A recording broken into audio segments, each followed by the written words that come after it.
to be doing an evening today with a Cuban-American filmmaker, but he's stuck in Manhattan, so you'll have me. I'll make it short and sweet, though, I promise.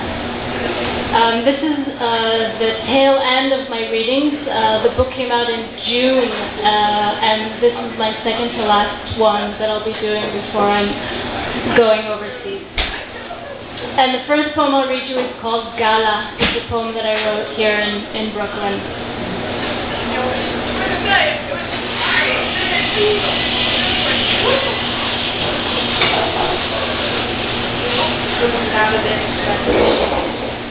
Gala. Eve once fed me an apple from her garden. Its name was Gala, and I was wearing large green mittens and dirty cream shoes, descending a long escalator in the city after Eden. Adam wasn't there, and we were both pregnant, smoking cigarettes without tar and drinking tall silver cans of Japanese beer after the night of the lunar eclipse. I think Adam was off somewhere reading about socialism and punk rock on the toilet, but we weren't sure. And that poem was recently featured in a local blog called the 22 Magazine. The next one I'll read you is called Devious Semantics, which is the name of a local Brooklyn band. Your green soul and purple anthills soar with the eagles before migration. You land in the northern states. Stamp your devious feet everywhere on the fourth level of dust. You find a red trigger, ooze the clean pus into my dirty girl soul. I'll try to read you poems that I wrote here in Bushwick. The book includes poems written both in Brooklyn and in Israel. So the next one is one of my favorite poems. It's very short. A lot of the poems are very short, and I don't think I've ever read it before the reading. It's called A Perfect Match. Today was your dirty, elasticless socks that you left by my bed. They weren't a perfect match. And when I woke up, I was happy.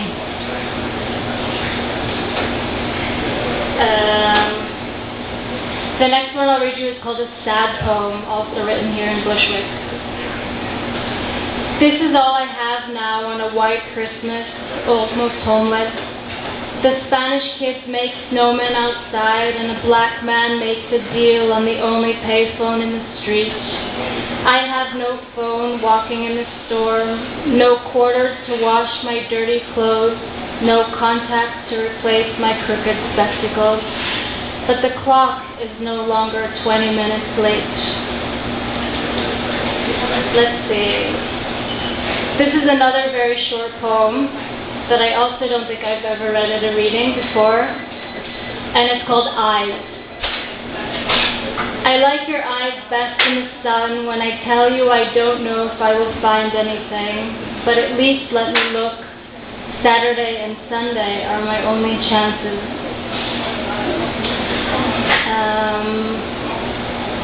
I'll read you one more Brooklyn poem, which is also one that I've never read before. It's called Digits. I have lost your phone number, and I search for lines of color to quench the Irish and the white which once I saw you under, nibbling your carnivores with a smile I want to eat. And the somber voices are these and soft and gray and tempting me always. So I thought to hang the tower in the bathroom on the nail that's already there. But then the steam came and I took it home with a huge smile and a long beige shawl. Sleeping, purring, mostly laughing real hard. Love poems I haven't written, and the E I always forget. Its shadows on the wall, on all fours, mirrored everywhere in Crystal City, in a spy house built an age ago, and two really big brains we've never met, only inside my stomach. On the train tracks, the sound there in a black aerosol can with my name long on it. Fucked up and so beautiful. Happy at Poe, happy at Crescent, green sunglasses, no thorns, no hair, never old. That's one of the longer ones. I'll read you some poems from the Israeli chapter, and the name of the chapter is called From Another Direction. And this poem is called 30.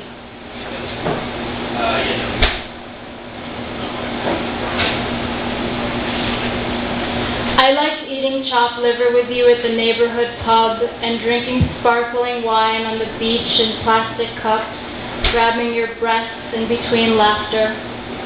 I liked walking with you through the streets of the city and sitting on a bench after Italian ice cream, listening to your tales and your wishes. I liked waking up in the afternoon to your beet-stung lips and your full participation, and then before dawn to fix you some mint tea. I liked asking your advice about my criminal doings in this small country, lending you my nail clipper and my smallest pennies. I liked telling you I wasn't going to shower, dragging you down with me. And then there was another bottle of bubbles and some cured meat and another night, and by morning another missed school day. It may have even been appropriate that at 30 I wasn't doing lines of coke in some bathroom, but who knows. I'll read you two more. They are both from the same chapter.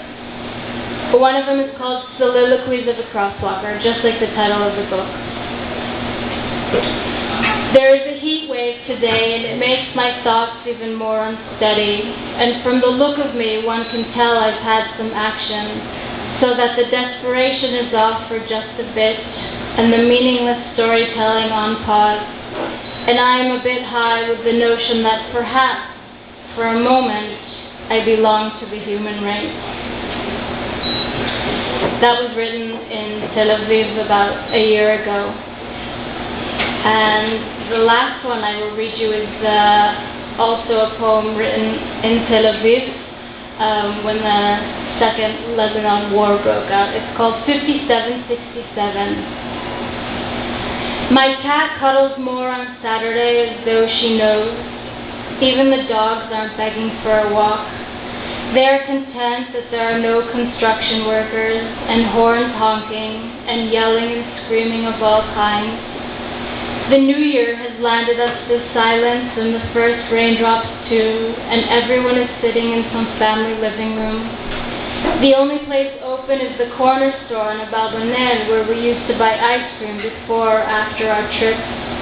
Now it's my usual hangout.